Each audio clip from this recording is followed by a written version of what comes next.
So sabi dito, invite friends to increase your chance of winning. If your friends wins, then you will get 10% of the prize. So invite friends. So ayan, so makita nyo dito itong ating referral ID.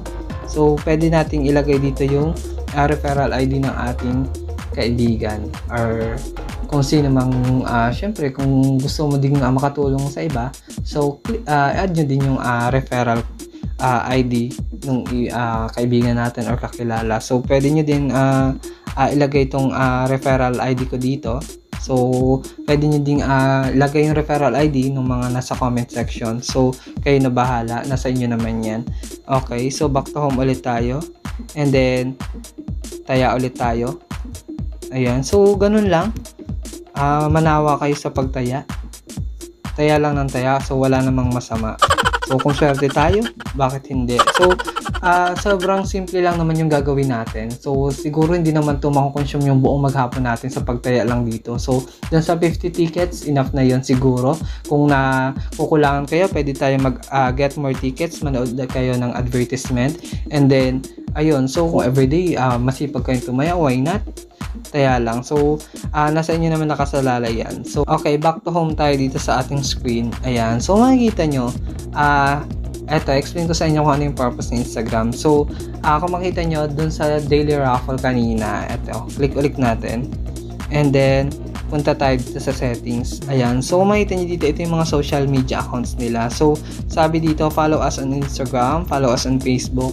Ayan, so punta tayo kay Instagram muna. So hanapin natin or search natin si Daily Raffle. Ayan, so search natin tong si Daily Raffle. Okay, click natin yan. And then ayan, so makikita nyo, andyan yung mga katunayan na legit na nagbabayad tong si Daily Raffle. So minsan meron silang mga hint na binibigay sa story nila, minsan naman wala. So ngayon parang wala silang nilagay sa story nila. So eto, parang ganito yung mga hint na binibigay nila. Draw 340, one of the number is 6. So parang ganon, binibigay nila yung number or yung mga hint na pwedeng lumabas dun sa draw na yon. So ayan, makita nyo may mga proof dito. So ito, makita nyo, panoorin natin to. So Pinoy ata tong nanalong to. So panoorin natin.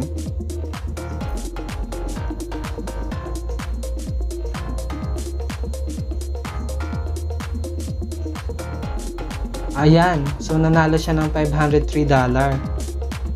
Ayan, so ayan, so enough na patunay yan na nagbabayad talaga tong si Daily Raffle. So yun lang, sana nakatulong tong tutorial na to para kumita tayo kahit papaano dito kay Daily Raffle. So yun lang, thank you sa panonood, and don't forget to hit the subscribe button and click the notification bell dun sa mga hindi pa nakasubscribe, and then i-check nyo din lagi kung may update tayo para mapanood nyo kung ano yung mga susunod pang tutorial on how to make money online. So yun lang, thank you and God bless you all.